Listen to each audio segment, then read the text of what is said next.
Hendrik, deixa eu te fazer uma pergunta. Qual que foi o faturamento da sua empresa ano passado? 15 bilhões de reais, Wendel. 15 bilhões de reais é coisa, hein, gente? Pô, isso daqui subiu a régua aqui, gente. Isso daqui é alto nível. E me tira uma dúvida. O que você faz? Bom, Wendel, eu vendi a minha empresa para a VR e hoje sou um executivo da VR, cuido de jornada de cliente e também do time comercial. Cara, que legal, que legal. Agora me conta essa história. Você já vendeu tua empresa. Que ano que você vendeu tua empresa pra VR? Foi no final de 2020. 2020. Que empresa é essa que você vendeu pra VR? E como é que você começou essa empresa? Agora fiquei curioso. Boa. Bom, a empresa que eu vendi para a VR foi a Ponto Mais. Foi a empresa líder do segmento de controle de ponto aqui no Brasil. Comecei a empresa em 2015 e de lá para cá a gente conseguiu fazer uma jornada bastante incrível e realizar durante 7 anos todo o caminho de jornada do empreendedor. Desde você começar uma ideia, encontrar o produto market fit, poder escalar, criar atração e participar de um exit para uma grande empresa. Incrível, incrível. Então você fundou tua empresa em 2015 e em 2020 você vendeu pra Gigante VR. É isso? Curiosidade, como é que você começou a empresa? Como é que você teve a visão de, opa, existe uma oportunidade aí, vou empreender, vou criar uma solução, enfim, crescer como empreendedor? Bom, a gente começou basicamente lá em 2015 e muito baseado na minha trajetória e na minha experiência profissional. Sou contador de formação e isso é engraçado porque normalmente uma empresa de tecnologia o pessoal sempre acha que a gente é dev, né? Que a gente coda ali, né? Não foi bem isso a minha história. E como contador de formação, eu comecei atuando no escritório de contabilidade. E no escritório de contabilidade, uma das coisas que eu mais fazia era a apuração do cartão ponto das empresas que atuavam lá dentro do escritório. Depois disso, fui trabalhar numa empresa de tecnologia aqui de Curitiba, chamada EBS Sistemas, e essa empresa produzia softwares para a área contábil.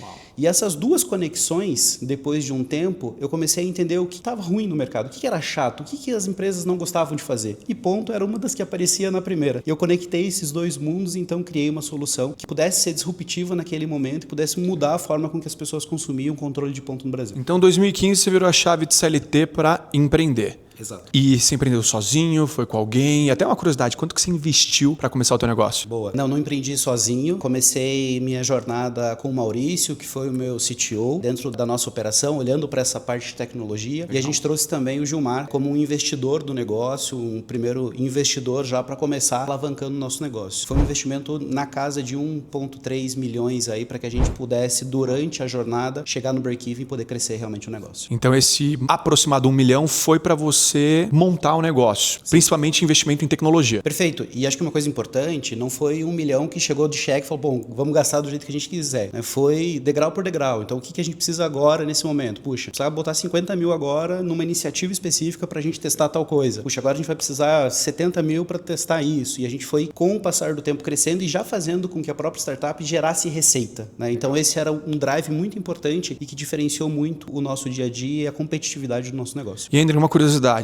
tem muito empreendedor que eu vejo nascendo não pensando em vender seu produto para o cliente final, mas pensando em vender sua ideia para um investidor. Quando que um caminho é melhor e quando o outro caminho é melhor na sua visão? Na minha visão, quando o mercado ele é muito maduro e o investidor já reconhece essa dor e essa demanda, você pode sim buscar o investimento como início. Agora, quando realmente há uma necessidade de provar que você realmente resolve uma dor, aí sim, você precisa focar primeiro em trazer o cliente, para depois poder escalar o teu negócio. Afinal de contas, não tem como escalar se você não resolve um problema. Perfeito. E ainda uma curiosidade, como é que foi sair, abrir mão do CLT para empreender? Porque dá um frio na barriga, né? Você tem algo mais seguro, um caminho mais tradicional para algo mais inovador, disruptivo, de muito maior risco. Por isso também é a chance de ganho. Como é que foi isso para você? Eu acho que desde o início, quando eu comecei a trabalhar, eu via liderando realmente uma empresa. Eu tinha esse sonho, eu tinha essa motivação comigo de poder fazer isso acontecer. E eu sabia que quanto mais tempo eu ficasse como CLT, mais difícil seria, porque não existe crescimento na zona de conforto. Então, quando você entra nessa zona de conforto, naturalmente é difícil que você continue crescendo, porque você acaba se acomodando. Então, eu entendi que rapidamente eu precisava testar isso. E entendi que eu precisava fazer isso ainda muito jovem. Porque se isso não desse certo, eu ia tentar de volta, eu ia tentar de volta e ia ter tempo para fazer isso. Então, eu acho importante que as pessoas realmente tenham a coragem de tomar a decisão e de fazer, de vamos para cima, vamos realmente realizar. Então, o frio na barriga, ele acontece, a gente não pode deixar ele de lado, mas você não vai saber se dá certo se você não tentar. Então, eu acho que realmente ter a coragem, acho que é uma virtude que a gente precisa explorar mais, principalmente nos dias de hoje. E quantos anos você tinha em 2015 quando você começou a empreender? Lá em 2015, né, quando eu comecei ainda com apesar da cara ser jovem ainda, né,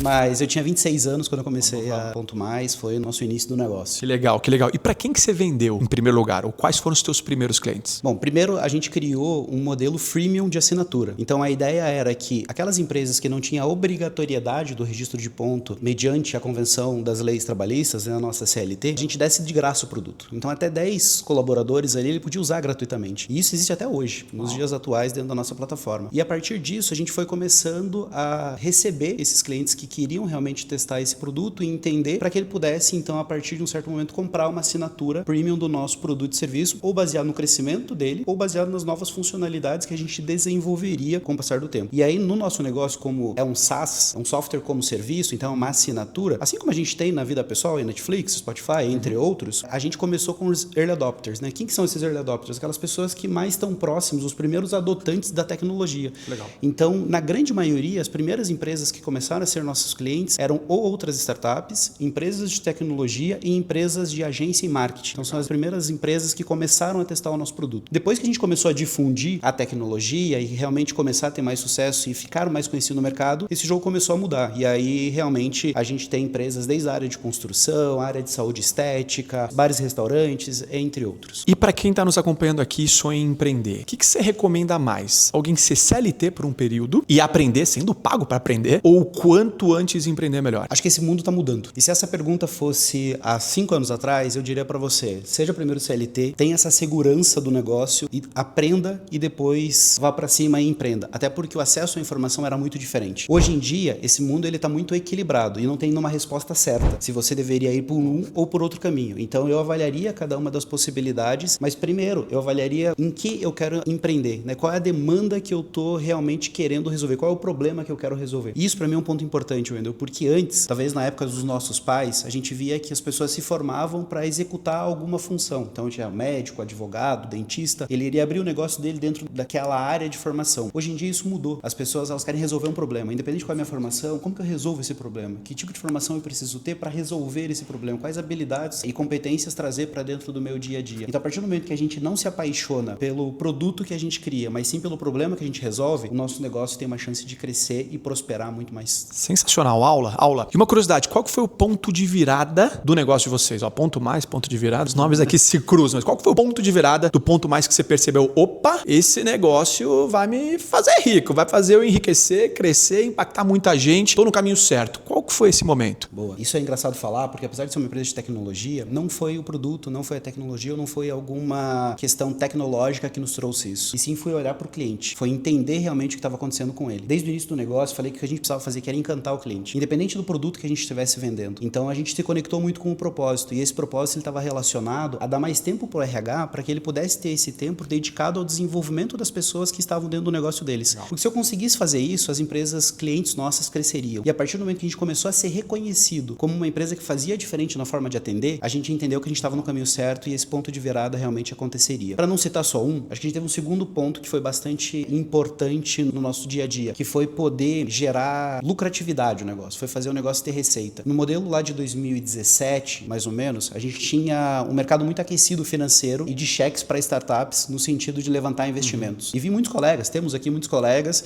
que seguiram esse caminho, não tem nada de errado com isso, mas eu decidi seguir um caminho diferente. Falei, eu não quero dedicar o meu tempo para buscar novos investimentos, quero buscar realmente fazer um negócio crescer e gerar crescimento para o meu cliente e necessariamente poder crescer nesse sentido. Legal. Então acho que esse foi um ponto de virada importante onde todo mundo falava, puxa, mas não, a gente não tem que dar lucro, a gente não tem que se pagar, a gente tem que buscar crescimento. Falei, a gente tem que buscar crescimento, mas buscar um crescimento saudável. E isso acho que fez muita diferença para o que a gente se tornou. Cuidar do cliente primeiro e o crescimento da empresa é consequência. Exatamente. Muito bom, muito bom. Com quantos colaboradores vocês chegaram a ter só da Ponto Mais antes de vender a operação para a VR? Foram mais de 300, Wendel, 320 mais ou menos. E o que te fez vender a empresa para a VR? Aliás, não é nem para a VR, vou te vender a empresa, porque sempre é uma pergunta, por que vender a empresa? O que passou pela cabeça? Pô, só 5 anos, tinha mais caminho pela frente, você poderia continuar crescendo. Enfim, você resolveu ir para o caminho de vender, assim como a gente foi também, só que tem um diferencial aqui. A gente vendeu a Conquer, a gente fez uma troca de ações também com o grupo Wiser, né? A gente vendeu para o Flávio Augusto e a gente continua sócio e executivo do grupo. O Hendrik foi um caminho um pouquinho diferente. Conta aqui, Hendrik, pessoal. Boa. Bom, o que me fez vender foi basicamente um momento de mercado. Em 2015, quando eu lancei a Ponto Mais, o mercado estava partindo num caminho muito acelerado das startups de verticalização. O que é verticalização? É se especializar naquele mercado, naquele nicho, naquele segmento que você está posicionado. Então a gente fez isso muito bem com o ponto. Acho que uma coisa importante no tema de verticalização é que a gente conseguiu mudar a forma com que as pessoas consumiam ponto aqui no Brasil. Então antigamente o ponto ele era consumido comprando relógio, que pendurava lá na parede, que ela registrava o dedo, que depois ia para um computador do RH. A gente mudou isso. A gente trouxe realmente o que a tecnologia poderia fazer. A partir do momento que a gente começou a crescer, Wendel, a gente começou a perceber que a nossa base de clientes era muito valiosa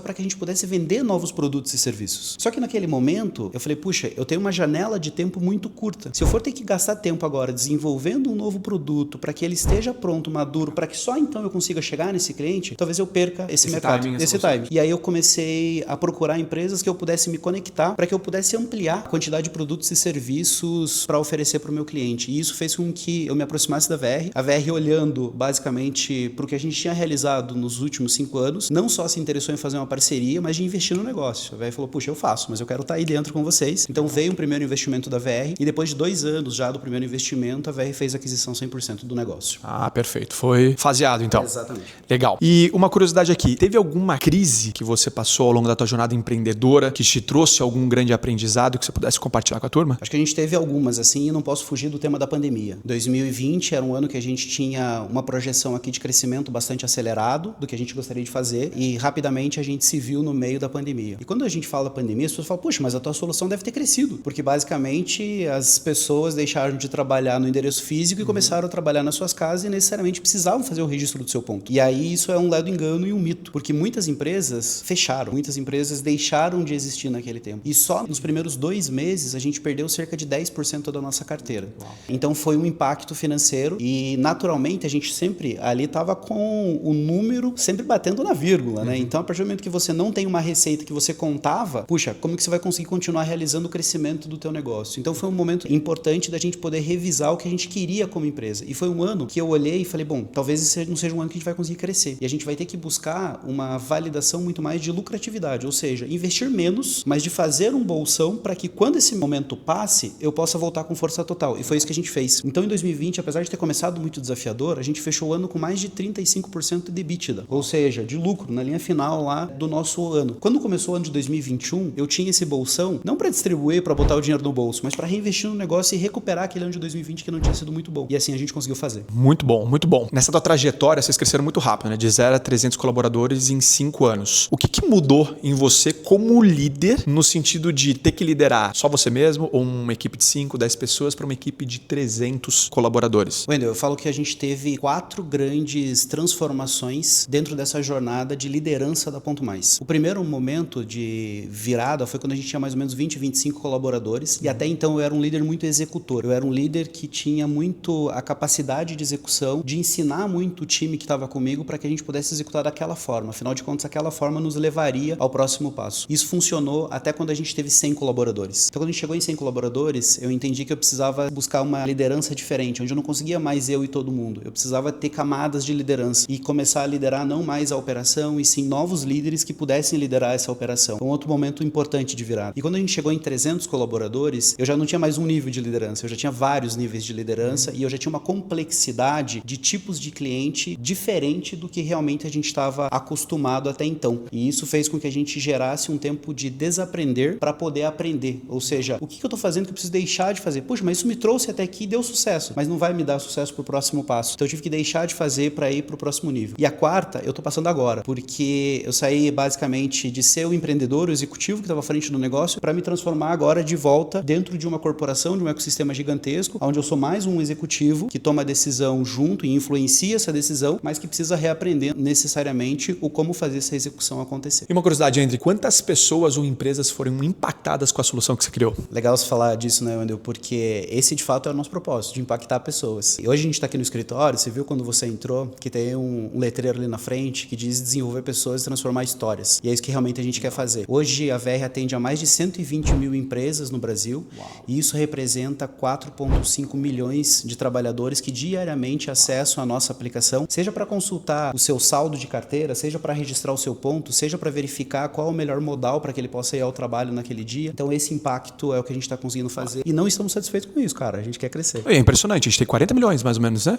De trabalhadores no Brasil. 45 hoje CLT. 45 milhões de CLTs no Brasil. Então, pô, 10% é impressionante. E para quem está nos acompanhando, que está pensando em empreender, você sugere começar com algum sócio? Você sugere o caminho de empreender sozinho? Quais são os prós e contras dessas duas opções? Boa, gosto de falar sobre isso. Até acho que tem uma opinião um pouco divergente de como realmente a grande maioria olha para esse caminho do sócio. sócio, né? Às vezes as pessoas muito falam que a gente precisa trazer sócios para complementarizar as habilidades ou competências que a gente não tenha. Eu gosto de olhar um pouquinho diferente. Para mim, sim, eu posso ter sócio que tenha essa complementariedade, mas que principalmente entenda qual é o momento que a empresa está e precisa da nossa atuação. Então eu já tive, no caso da Ponto, um sócio técnico, mas que entendia que naquele momento eu não precisava ter uma perfeição de produto ou uma perfeição de infraestrutura do negócio, mas sim que a gente precisava crescer. Então ele sentava comigo e falava, vem, que rotina ou que funcionalidade eu preciso no sistema para a gente vender mais, independente se tecnicamente isso era incrível ou não. Então acho que essa questão dos sócios, independente se são 2, 3, entenderem qual é o momento da empresa e adotar a sua postura para o que a empresa precisa naquele momento é o grande diferencial. Muito bom.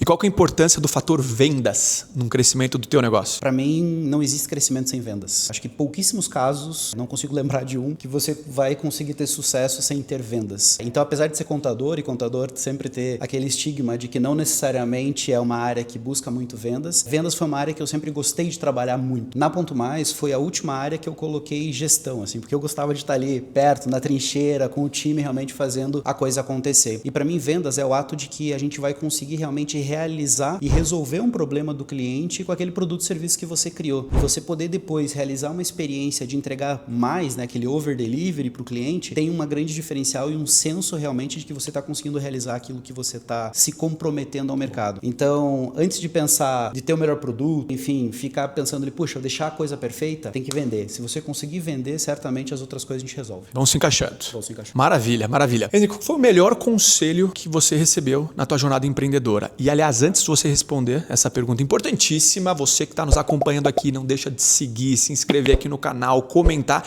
Inclusive, a gente está com um desafio com o Flávio Augusto. Não sei se você viu o vídeo do Flávio Augusto. Qual que é o desafio, Cauê? 100 mil seguidores. 100 mil inscritos no canal no YouTube até metade do ano. E o que vai acontecer? Cara, a gente vai na casa do Flávio Augusto. Vamos na casa do Flávio Augusto, vamos buscar ele lá e vamos jogar qual jogo? Que eu também não sei jogar esse jogo, mas vou aprender. Minecraft, LOL, enfim. A gente vai fazer algo diferente com o Flávio Augusto. Então nos ajuda, me ajuda aqui. Se inscreve, não assiste esse vídeo sem se inscrever e também comentar o que você tá achando. Valeu? Agora sim, Hendrik, repetindo aqui a pergunta. Qual foi o melhor conselho que você recebeu na tua jornada empreendedora? Cuide das pessoas que trabalham com você. Vender é importante, conseguir realizar um exit da empresa é importante, conseguir fazer o produto bacana é importante, buscar a satisfação do cliente é importante, mas você não vai conseguir fazer isso em grande escala se você não tiver um time que esteja contigo, que olhe você como uma inspiração e que trabalhe junto contigo realmente e divida esse sonho com você. Quando eu iniciei o meu negócio, eu sempre fiquei muito próximo das pessoas e entendi que eu tinha uma oportunidade de não só impactar o meu cliente, mas impactar a vida delas aqui dentro também. E eu lembro que a primeira pessoa de RH que a gente trouxe para a companhia, a gente já tinha 30 pessoas no time, eu falei, olha, o nosso desafio aqui é que a gente consiga ser uma empresa reconhecida como uma empresa muito boa para se trabalhar. Legal. E eu tive a satisfação de, no mesmo ano, de vender a empresa para a VR, de ser a quarta melhor empresa para se trabalhar no Paraná, pelo Great Place to Work. Então, puxa, um evento super bem reconhecido das práticas que a gente estava fazendo aqui no dia a dia para que as pessoas realmente fizessem parte desse sonho e ajudassem a construir o que a gente construiu aqui dentro. Muito bom. E de uma forma bem tangível e palpável para quem está nos assistindo, o que é, como empreendedor ou líder, cuidar das pessoas? Cuidar das pessoas é você fazer com que elas se sintam, de fato, participantes. E para que elas se sintam participantes, você precisa realizar algumas coisas. Você precisa ouvir elas, você precisa ser transparente com elas daquilo que você está pensando, você precisa ter feedbacks e esses feedbacks serem conversas corajosas, que você se conecte sim com as pessoas emocionalmente, se importe pessoalmente com elas, mas que você também seja muito direto naquilo que elas precisam executar. Afinal de contas, ninguém quer viver uma empatia nociva ou uma falsa harmonia. Realmente as pessoas precisam desse feedback para que elas possam se desenvolver. E com o passar do tempo, elas acabam olhando para trás e vendo assim, puxa, há 3 meses atrás, há 6 meses atrás, há 1 ano atrás, eu era esse profissional. Hoje eu sou um profissional muito melhor. A partir do momento que você consegue fazer isso, a chance de você ter sucesso no negócio é muito maior. E esse é o verdadeiro papel do líder, né? Fazer com que o seu liderado chegue a patamares e lugares onde ele não chegaria sozinho. Muito bom, muito bom. E de uma forma bem direta aqui, Hendrik, quais foram esses pontos, boas práticas que fizeram vocês se tornarem uma das 4 melhores empresas para se trabalhar aqui no Paraná? Puxa,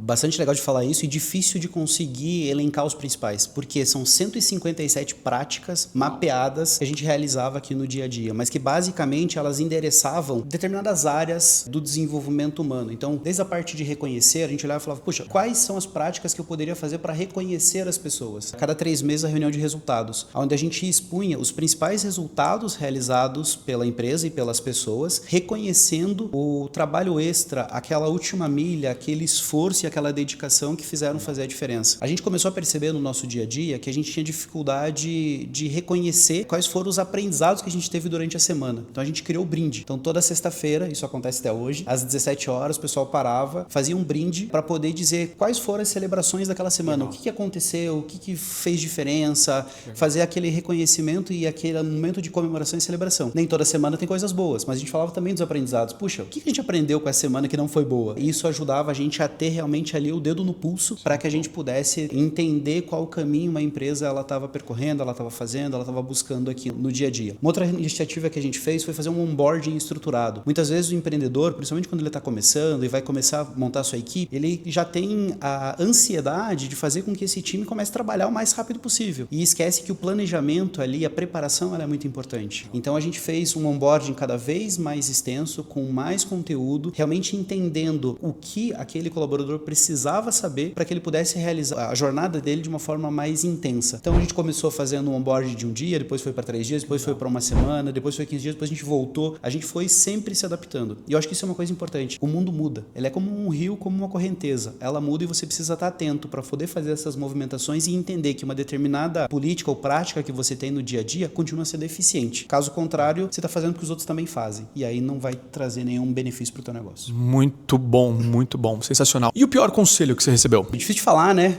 Geralmente... Essa pergunta é difícil. A gente se apega às coisas que deram certo, né? Pensando aqui rapidamente, para mim, acho que o pior conselho foi não olhe para suas redes sociais, ou não se importe com isso. Naturalmente, a gente vinha de um modelo de mercado diferente, né, no histórico, e as pessoas não tinham a ideia de que a rede social, que as mídias digitais teriam realmente força nos negócios. Afinal de contas, elas pegavam o exemplo de grandes empresas que cresceram sem esse momento. E acho que foi um tema que eu olhei pouco, pensei se realmente isso era uma distração para o negócio, mas entendi que de fato era uma tendência que a gente precisava investir. Então, pouco tempo que a gente ficou fora, eu percebi o quanto isso estava impactando o nosso dia a dia e depois a gente voltou muito forte, sendo uma das empresas com mais reconhecimento e alcance realmente dentro das mídias digitais, para que a gente pudesse se conectar, não só em vender o nosso produto, mas com a história que a gente contava, que era realmente de melhorar a vida do trabalhador lá na ponta. Sensacional. E para quem está pensando em empreender, tá com aquele friozinho na barriga, tá faltando coragem, que conselho que você daria para essa pessoa começar do jeito certo, no caminho certo? Acho que quando você começa certo, a chance de você ter êxito, ela é muito maior do que quando você tem ali dúvidas de fato de como começar. Então, o meu foco aqui é que você olhe sempre para 3 pilares: processos, ferramentas e pessoas. Faça um equilíbrio entre esses 3 processos, que a chance de você ter sucesso com o teu negócio, ela é maior. Muito bom.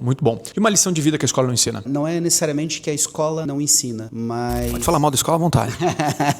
Porque eu acho que é uma questão mais de como a gente se conecta com esse mundo que a gente tem hoje. E para mim, a gratidão e a humildade, elas são virtudes extremamente importantes no sucesso de um negócio e no sucesso de um líder. Isso é muito bom que você falou, eu preciso comentar. Eu sempre falo que a humildade é o motor do crescimento. A humildade que te faz conectar com seus colaboradores, de você se importar com eles, de trazer o sentimento deles serem importantes, pertencentes, que você falou lá atrás. Também a humildade faz ser um profissional que está sempre aberto a aprender, a se questionar, porque a qualidade da sua vida é proporcional à qualidade das suas perguntas. E as perguntas, em primeiro lugar, tem que ser para você mesmo. Como que eu posso estar fazendo melhor? Como que eu posso estar entregando mais? Isso é muito bom que você falou, Hendrick. Eu sou super defensor, inclusive faz parte da nossa cultura. É até difícil, né, escancarar aqui a palavra humildade, porque não é algo tangível, mas são nas pequenas atitudes do dia a dia que a gente vai percebendo quem tem a humildade e a disposição de ouvir aquele feedback, de ouvir o cliente, ouvir o seu liderado, porque muitas vezes é fácil ouvir o seu chefe. Agora, escutar quem você lidera com humildade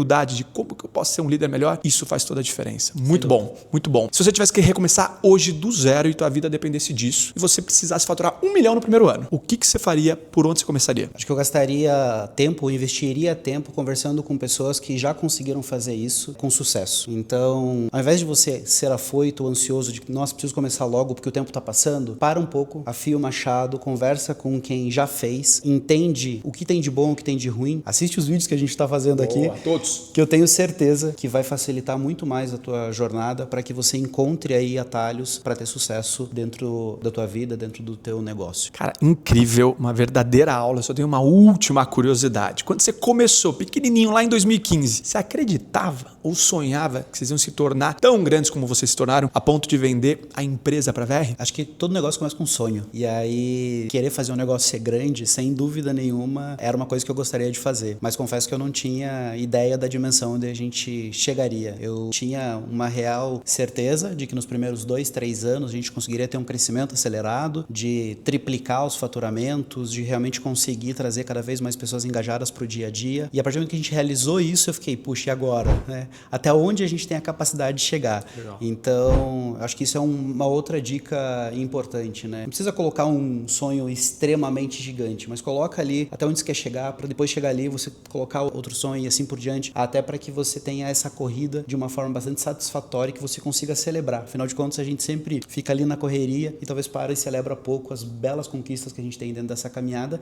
e o que fica depois é essas histórias pra gente contar. Sensacional. Henrique, muito obrigado. Valeu, meu querido. Prazerzaço conhecer a tua história. Já tinha ouvido falar muito bem de você, mas agora, pessoalmente, conhecendo, tomando um cafezinho que a gente tomou antes, conhecendo a tua história, cara, parabéns. É realmente inspiradora e que você continue sonhando cada vez mais alto, impactando cada vez mais pessoas, que é essa beleza do empreendedorismo, né? A gente só consegue crescer se a gente ajudar o próximo, se a gente ajudar a nossa equipe, se a gente ajudar o nosso cliente. Então, parabéns e vida longa pra vocês. Obrigado. Valeu, tamo junto. Aí, até mais. Endel, qual foi os maiores insights da conversa hoje? Cara, foram vários insights. O que eu destacaria é o padrão. Me chamou a atenção quando ele falou que ele tem 157 práticas para manter a cultura forte. Ou seja, ele tem uma visão muito de padrão. Eu acredito muito que sem padrão, sem escala, sem padrão, sem crescimento, o óbvio precisa ser dito. Quando ele comenta que existem 157 práticas, ele está querendo dizer que a gente precisa falar do óbvio. Senão a gente perde o padrão, a gente perde a qualidade, a comunicação precisa ser óbvia. Uma curiosidade que 60% dos problemas dentro das organizações tem como causa raiz falhas em comunicação, ou seja, falta de alinhamento. E claramente eles são muito intencionais no alinhamento, no rigor das boas práticas. Lembrando que todo líder tem um time que merece ou que tolera. E é muito fácil passar percebido más práticas, maus protocolos ou falta de rituais, e aquilo se estabelecer como um novo padrão. Então eu gostei muito dessa intencionalidade da cultura dele, intencionalidade dos rituais. A gente é muito dessa bandeira, acredito muito nisso. E gostei muito também que ele falou que ele tem as reuniões de reconhecimento. Se você não reconhece os bons, o bom desanima e o ruim não melhora. Então o reconhecimento ele traz algo muito poderoso que está por trás, que é a referência, se estabelece padrão. E quando você traz a referência do que é alta performance dentro dessa equipe, todo mundo entende o recado, todo mundo entende o padrão de comportamento esperado, todo mundo entende o que é preciso ser feito para ser promovido. Então estabelecer referência é tudo na vida. Sem referência não existe ambição, não existe sonho e não existe o crescimento profissional, não existe o crescimento pessoal, porque a partir do momento que você vê, opa, existe essa possibilidade, existe esse caminho, existe esse tipo de atitude, você olha para você mesmo e fala, eu também quero, eu também posso. Então o reconhecimento é algo essencial que todo negócio, toda empresa, todo líder faça. Você tem ideia, na Conquer, a gente tem os reconhecimentos semanais. Toda semana tem aplauso para os melhores, tem entrevista com os melhores. A gente quer que os melhores sejam ouvidos. Isso faz a gente estabelecer cultura, padrão e referência. E para fechar, o cuidado com pessoas. 100% dos seus clientes são pessoas, 100% dos seus colaboradores são pessoas. Se você não entende de pessoas, você não entende de negócios. Não adianta o empreendedor somente pensar no produto, somente pensar na entrega para o cliente. Ele precisa cuidar bem dos seus. Se você cuidar bem dos seus colaboradores, consequentemente, eles vão cuidar bem dos seus clientes. E só assim você vai escalar com qualidade e com alegria, porque essa é a beleza de empreender, é poder ajudar e apoiar os seus liderados a chegarem aonde eles não chegariam sozinhos. E para fechar, não esquece de se inscrever no canal. Isso é muito importante para a gente bater a nossa meta de 100 mil inscritos aqui no YouTube. Valeu?